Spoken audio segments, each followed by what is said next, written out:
오늘 저희가 함께 나눠볼 말씀은 이사야서 48장 12절에서 22절의 말씀입니다. 이사야서 48장 12절에서 22절의 말씀을 저와 여러분들이 합독하여서 함께 나눠보도록 하겠습니다. 야곱아, 내가 부른 이스라엘아, 내게 들으라. 나는 그니 나는 처음이요 또 나는 마지막이라. 과연 내 손이 땅의 기초를 정하였고 내 오른손이 하늘을 폈나니 내가 그들을 부르면 그것들이 일제히 서느니라. 너희는 다 모여 들으라. 나 여호와가 사랑하는 자는 나의 기뻐하는 뜻을 바벨론에 행하리니 그의 팔이 갈대아인에게 임할 것이라. 그들 중에 누가 이 일들을 알게 하였느냐? 나 곧 내가 말하였고 또 내가 그를 부르며 그를 인도하였나니 그 길이 형통하리라. 너희는 내게 가까이 나와 이것을 들으라. 내가 처음부터 비밀히 말하지 아니하였나니 그것이 있을 때부터 내가 거기에 있었노라 하셨느니라. 이제는 주 여호와께서 나와 그의 영을 보내셨으니라. 너희의 구속자시오 이스라엘의 거룩하신 이이신 여호와께서 이르시되 나는 내게 유익하도록 가르치고 너를 마땅히 행할 길로 인도하는 내 하나님 여호와라. 내가 나의 명령에 주의하였더라며 내 평강이 강과 같았겠고 내 공의가 바다 물결 같았을 것이며 내 자손이 모래 같았겠고 내 몸의 소생이 모래알 같아서 그의 이름이 내 앞에서 끊어지지 아니하였겠고 없어지지 아니하였으리라 하셨느니라. 너희는 바벨론에서 나와서 갈대아의 인을 피하고 즐거운 소리로 이를 알게 하여 들려주며 땅끝까지 반포하여 이르기를 여호와께서 그의 종 야곱을 구속하셨다 하라. 여호와께서 그들을 사막으로 통과하게 하시던 때에 그들이 목마르지 아니하게 하시되 그들을 위하여 바위에서 물을 흘러나게 하시며 바위를 쪼개사 물이 솟아나게 하셨느니라. 여호와께서 말씀하시되 악인에게는 평강이 없다 하셨느니라. 아멘. 네, 오늘 본문은 어제 본문에 이어서 바벨론의 그 징계에서 벗어나 해방될 이스라엘에게 주시는 메시지를 담고 있습니다. 그 메시지의 그 강조점을 한 단어로 표현해 볼 수가 있는데 그것은 바로 들으라 라는 것입니다. 오늘 본문 12절을 보게 되면 야곱아 내가 부른 이스라엘아 내게 들으라. 나는 그니 나는 처음이요 또 나는 마지막이라 그렇게 말씀하고 있습니다.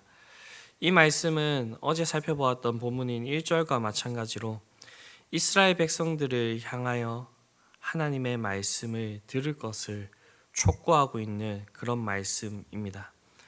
그런데 이렇게 이스라엘을 향하여 하나님의 말씀을 들을 것을 촉구하는 것은 1절과 오늘 본문 12절에서만 얘기하고 있는 것이 아닙니다.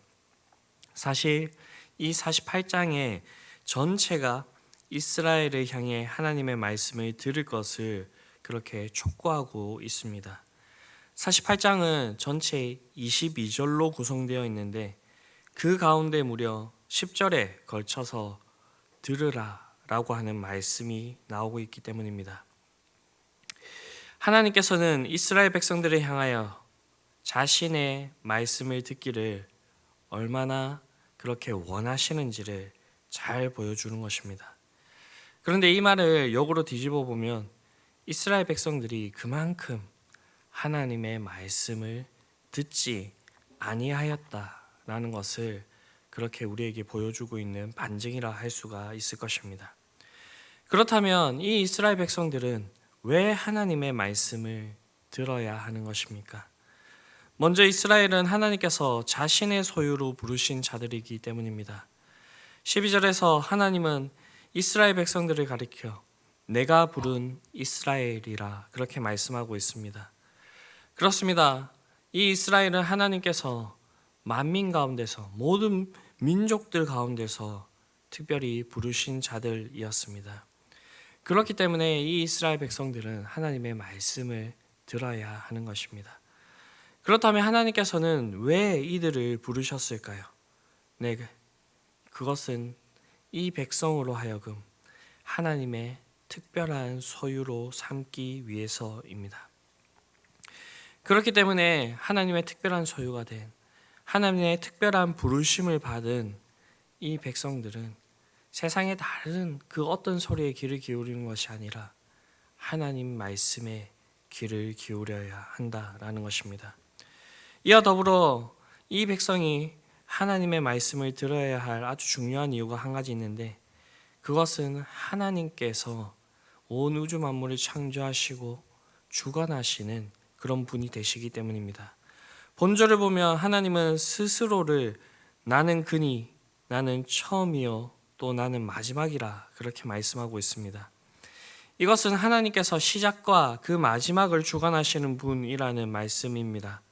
곧 역사를 주관하시는 분, 우리를 창조하신 분이라는 것입니다. 그렇기 때문에 우리의 삶의 진정한 의미와 가치를 알기 위해서는 우리가 하나님께 나아가 하나님의 말씀을 들어야 된다라는 것입니다. 그럴 때에야 우리를 창조하신 그분의 그 의도에 따라서 우리의 삶의 그 온전한 의미를 깨달을 수가 있게 된다라는 것입니다. 사랑하는 성도 여러분, 누구나 자신이 가야 하는 인생의 방향과 목표를 그렇게 온전히 발견하지 못한다라고 한다면 그 인생은 어둠 가운데서 걸어가는 것과 같고 그 길 가운데서 헤맬 수가 있을 것입니다. 그러나 우리가 무엇을 행하기 전에 우리의 목표를 올바르게 한다면, 우리가 나아가야 될 그 길들을 바르게 안다고 한다면 우리는 그 길 가운데서 헤매지 않고 올바른 방향으로 그렇게 나아갈 수 있게 될 것입니다. 그 길을 우리에게 밝혀주는 것이 바로 하나님의 말씀인 것입니다. 그렇기 때문에 우리가 무엇인가를 행하기 전에 먼저 우리의 삶의 주인이시고 우리의 길들을 온전히 인도하시는 그 주님께 나아가 우리가 그분의 말씀을 들어야 된다라는 것입니다. 이런 모습은 성경의 전체가 증거하는 그런 모습입니다. 성경에 기록된 역사와 그 안에 기록된 믿음의 사람들의 삶은 이것이 정말로 진리임을 우리에게 증거하고 있습니다. 가치 있고 소중한 삶을 살았던 이들, 그들의 인생의 주인이신 하나님, 역사의 주관이신 하나님, 그 말씀을 듣고 나아가는 자들이었고, 그 말씀을 듣고 나아갈 때에 하나님께서는 그들이 진정한 의미 있는 그러한 삶을 살아가도록 그렇게 만들어 주셨다라는 것입니다. 믿음의 조상 아브라함이 그러했고요, 하나님의 종이었던 모세가 그러했습니다. 그리고 여호수아 시대에 여호수아와 그 백성들을 그렇게 인도하셨고요, 어두운 시절에도 사사들을 보내어서 하나님께서는 그러한 일들을 행하셨습니다. 그리고 왕들 시대에 그 왕들을 들어서, 선지자들을 들어서 그러한 삶을 살도록 하셨고요, 신약 시대에 사도들의 삶이 그러했습니다. 이들의 공통점은 자신의 길들을 인도하시는 그 인생의 주인이 되시는 그 하나님을 알았고 그 하나님의 말씀에 따라서 그렇게 나아갔다라는 것입니다. 이 하나님은 살아계시며 오늘도 역사하고 계신 분이십니다. 그렇기 때문에 우리의 삶이 진정으로 가치 있고 의미 있는, 그리고 올바른 길로 나아가기 위해서는 우리가 먼저 우리의 인생의 주인으로서 하나님을 온전히 시인하고 그분의 말씀에 귀를 기울이고 그 말씀을 따라 사는 삶을 살아야 하겠습니다. 말씀이 명하시는 곳까지 나아가고 말씀이 멈추라는 것에서 멈추는 삶, 그렇게 순종하는 삶을 살아야 된다라는 것입니다. 우리가 그렇게 살아가게 될 때에 하나님께서는 우리의 한 걸음 한 걸음을 인도하여 주실 것이고요, 우리의 발걸음 하나하나를 붙드시어서 정말로 하나님께서 우리에게 약속하신 대로 복되고 의미 있는 그러한 일들이 일어나게 하실 것입니다. 이러한 모습들이 일어나게 되는 그것을 19절에서 잘 표현하고 있는데요. 19절은 이스라엘이 하나님의 말씀에 순종하였을 때 나타나는 한 결과를 그렇게 우리에게 보여주고 있는 것입니다. 내 자손이 모래와 같겠고 내 몸의 소생이 모래알 같아서 그의 이름이 내 앞에서 끊어지지 아니하였고 하겠고 없어지지 아니하였느니라. 즉 이스라엘 백성들이 하나님의 말씀에 순종하기만 한다면 그들의 자손이 바다의 모래와 같이 번성하게 될 것이라 그렇게 말씀하고 있는 것입니다. 그런데 지금 이 말씀이 주어지고 있는 상황은 역으로 이스라엘 백성들이 하나님의 말씀에 순종하지 않았고 그로 말미암아 현재 이스라엘 자손은 그 수가 현격히 줄어들었고 그 세력이 민족이라 하기에는 너무나도 초라하게 보이는 그 시점에 주어진 말씀입니다. 그렇습니다. 하나님의 말씀에 불순종한 이스라엘 백성들은 하나님의 그 징계를 받아서 민족으로서의 그런 맥이 끊어진 것 같은 그런 모습을 보일 정도로 몰락하였습니다. 에스라서의 그 기록을 보게 되면 이스라엘 백성들이 바벨론 포로에서 해방되어 이스라엘 땅으로 귀환하게 될 때 돌아온 자들이 겨우 5만밖에 되지 않는다라고 그렇게 기록하고 있습니다. 이는 귀환하지 않고 바벨론 땅에 그대로 머물러 살고 있는 사람들이 있음을 감안하더라도 한 민족이라 부를 수 없을 정도로 매우 적은 숫자라 그렇게 볼 수가 있습니다. 이것을 이스라엘 백성들이 애굽에서 나올 때 성인 남자만 60만 명이었던 사실과 비교해 본다면 그 숫자가 얼마나 초라해졌는지를 그렇게 실감해 볼 수가 있습니다. 이 모든 것은 이스라엘 백성들이 하나님의 말씀에 불순종한 그런 결과였습니다. 이렇게 하나님의 말씀에 불순종한 그 결과는 번성과 부흥 대신에 쇠퇴와 몰락을 가져온 것입니다. 그러나 반대로 하나님의 말씀에 순종이 있는 곳에는 언제나 번성과 부흥의 역사가 일어나게 됩니다. 19절의 말씀은 하나님께서 아브라함에게 주어주신 그 언약을 생각나게 합니다. 아브라함의 자손으로 하여금 땅의 티끌과 같이 하늘의 별과 같이 많아지게 할 것이라는 약속을 주셨고 그리고 이삭을 번제로 바치라고 하는 그 명령에 아브라함이 순종하였을 때 하나님께서 다시 한번 그의 자손을 하늘의 별과 바다의 모래와 같이 하실 것이라 그렇게 확증하셨습니다. 그리고 하나님의 이 약속은 아브라함의 자손들을 통하여서 그렇게 이루어졌습니다. 그리고 오늘날 이 신약 시대를 넘어와서 성도들이 하나님의 말씀에 전적으로 순종하는 삶을 살 때에 하나님께서는 영적인 아브라함의 자손이라 불릴 수 있는 이 교회를 부흥케 하셨습니다. 어떤 날은 하루에만 5,000명이나 되는 사람들을 회개하고 교회에 더해지게 되는 그러한 역사들을 기록하고 있기도 합니다. 이렇게 하나님의 말씀에 순종하는 곳에는 하나님의 복이 임하게 될 것이고 그곳에는 부흥과 번성의 역사가 있다라는 것입니다. 그러므로 우리 자신에게, 우리의 가정에게, 그리고 우리가 있는 그 공동체에게, 우리가 섬기고 있는 이 교회에게 부흥의 역사가 일어나기를 원한다면 우리는 하나님 말씀에 순종하는 삶을 살아야 할 것입니다. 우리가 이 세상을 살아가면서 많은 생각들을 가지고 많은 계획들을 세우나 그곳에 하나님의 말씀에 대한 순종이 없다고 한다면 그것은 인간적인 생각과 계획만이 될 뿐입니다. 일시적으로는 그것이 부흥하는 것 같아 그렇게 보일 수가 있겠지만 그 결국은 쇠퇴와 몰락을 가져오게 될 것입니다.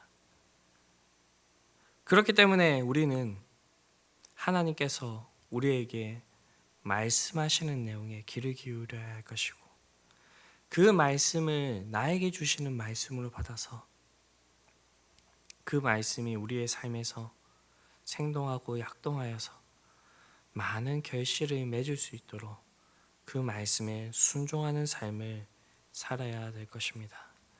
성경은 끊임없이 우리에게 복과 저주에 대해서 제시하고 있습니다. 그 길 가운데서 여러분들은 어떠한 것을 누리기를 원하십니까?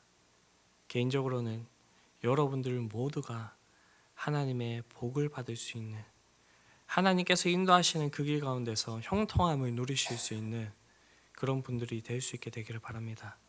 성경은 그 비결을 하나님의 말씀을 들음에서 그 말씀에 순종함으로 그것이 우리에게 오게 된다라고 그렇게 얘기하고 있습니다.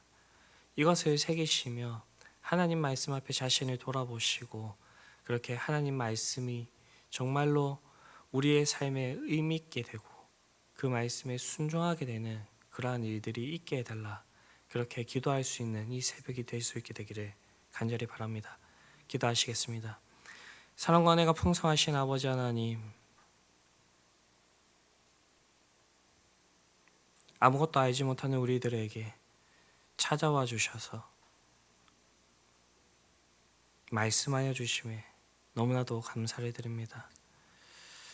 그러나 우리가 이 하나님의 말씀을 들으며 그 말씀에 순종하는 삶을 살아야 되지만 그렇지 못한 삶을 살아가는 것이 현실이었습니다. 하나님, 우리에게 다시 말씀하여 주시니 너무나도 감사를 드립니다.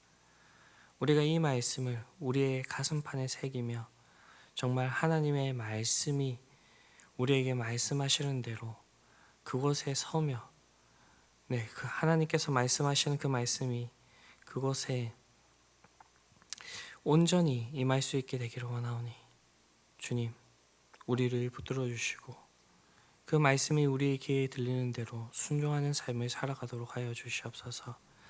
그렇게 해서 하나님께서 우리에게 약속하신 대로 하나님의 복이 우리에게 임하게 되며 정말로 하나님께서 우리의 인생을 주관하심으로써 하나님께서 우리와 함께 하심으로써 우리의 길들이 형통한 그러한 길들이 되기를 원하오니 주님, 우리를 주님의 장중에 강하게 붙들어 주시옵소서. 우리의 삶뿐만 아니라 우리가 있는 곳에 이러한 역사들이 함께 일어나게 되기를 원하오니 우리의 가정과 우리의 교회를 주님께서 기억하여 주시옵시고 동일한 은혜로 임하여 주시기를 원합니다. 그렇게 하여서 우리가 주님 오시는 그날까지 주님의 말씀이 살아있으며 주님의 말씀으로 인하여서 부흥하고 번성하는 역사가 있을 수 있게 되기를 간절히 원합니다. 하나님 아버지, 내일부터 유아부에 여름 성경 놀이터가 있습니다. 하나님 아버지, 열심히 준비하였습니다. 열심히 기도하면서 준비하였습니다.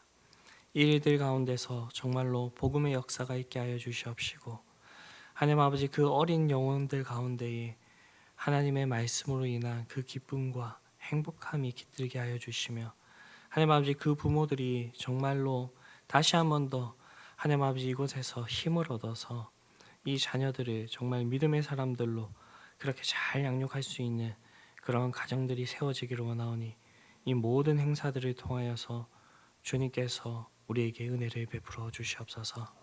이 모든 말씀 우리를 구원하신 예수 그리스도의 이름으로 기도드립니다. 아멘.